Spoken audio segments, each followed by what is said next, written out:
Time moves quickly now. Days blur into weeks. Weeks disappear into months. Moments happen, but they don't seem to stay. Life continues, busy, full, efficient. Yet something essential feels thin, almost transparent. It's not that nothing is happening. It's that very little feels fully lived. Speed has become the defining rhythm of modern life. Information travels instantly. Decisions are expected quickly. Responses are measured in seconds, not hours. Efficiency is rewarded. Slowness is questioned. At first, this feels like progress. Tasks get done. Communication improves. Access expands. But speed has a psychological cost. When everything accelerates, depth quietly erodes. Depth requires time. It requires attention that lingers. It requires space for experience to settle before the next one arrives. Modern life rarely allows that space. The experience of acceleration does not always feel frantic. More often it feels normal. People wake up and immediately engage. Messages, updates, responsibilities arrive. The day unfolds as a sequence of transitions rather than experiences. Meals are consumed quickly or while distracted. Conversations overlap with screens. Thoughts are interrupted before they reach completion. Nothing is overtly wrong, and yet very little feels complete. This is the psychology of speed. Constant movement without integration, from nervous system to lived experience. We explored what happens when the nervous system never fully slows down. This is what that state feels like from the inside. When the body remains subtly activated, attention narrows. The mind prioritizes efficiency over immersion. The system becomes good at moving on, and less capable of staying with what is happening. Presence thins. Moments pass without being absorbed. Experiences register cognitively, but not emotionally. Memory flattens. Life speeds up not because time moves faster, but because nothing is allowed to linger. Why depth requires pause. Depth emerges when attention remains with something long enough to notice layers.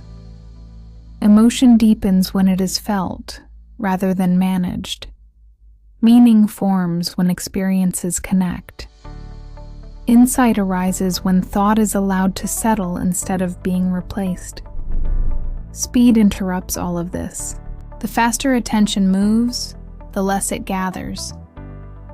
This is why people often describe modern life as busy but unfulfilling, stimulating but unsatisfying, efficient but hollow. The issue is not lack of opportunity, it is lack of absorption, the illusion of more. Speed creates the illusion of abundance, more content, more information, more interaction, more activity. But quantity does not produce depth. In fact, excessive input often prevents meaning from forming at all. When the mind is always preparing for what comes next, it cannot fully inhabit what is here. Life becomes a preview, never a presence. Here's the subtle shift most people miss. Life doesn't feel shallow because it lacks meaning.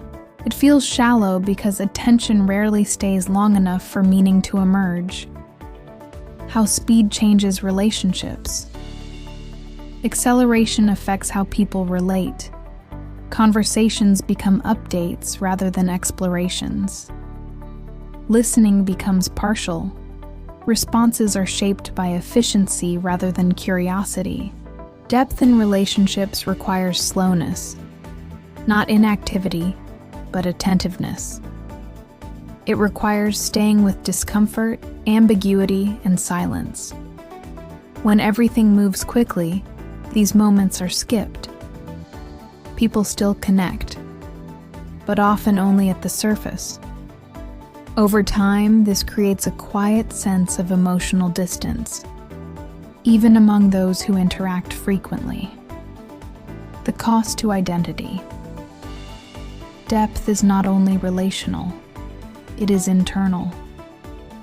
A sense of self forms through reflection, through noticing patterns, through connecting experiences across time. When life moves too quickly, the self becomes fragmented. People adapt to roles and demands but lose track of what feels meaningful. Identity becomes functional rather than felt.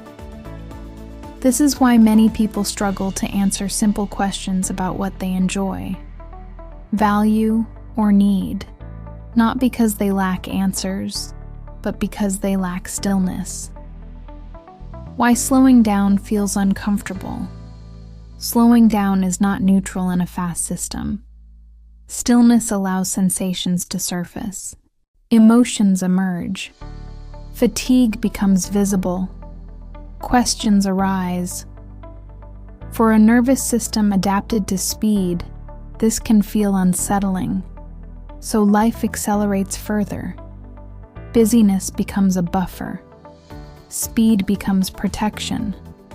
Not because people want less depth, but because depth requires encountering what has been postponed. What restores depth? Depth returns when attention is allowed to remain, not forever, not dramatically, but consistently. Single tasking instead of multitasking, allowing silence without filling it, staying with a thought instead of replacing it, letting moments end before beginning the next. These shifts seem small, but they change how experience is registered. Life does not slow down, it thickens. Why this matters now? Modern systems will continue to reward speed. Technology will continue to accelerate. Expectations will continue to compress time. Depth, then, becomes a choice, not a default. Understanding why everything feels faster is not an argument against progress. It is an invitation to notice what progress has displaced, because meaning is not lost. It is unattended. When speed dominates experience, presence becomes rare. And understanding this leads to a deeper question, not about time, but about how to remain fully here in a world that constantly pulls attention away. This directly ties into episode 7, The Forgotten Art of Being Present. Please make sure you watch it. In closing, if this reflection resonated, pause before moving on. If you value long-form explorations of human behavior, consider liking this video so others can find it. Subscribe for future episodes of Wellness Hubnest and share below in the comment. When was the last moment that truly stayed with you? Thanks for watching, and I'll see you in my next video.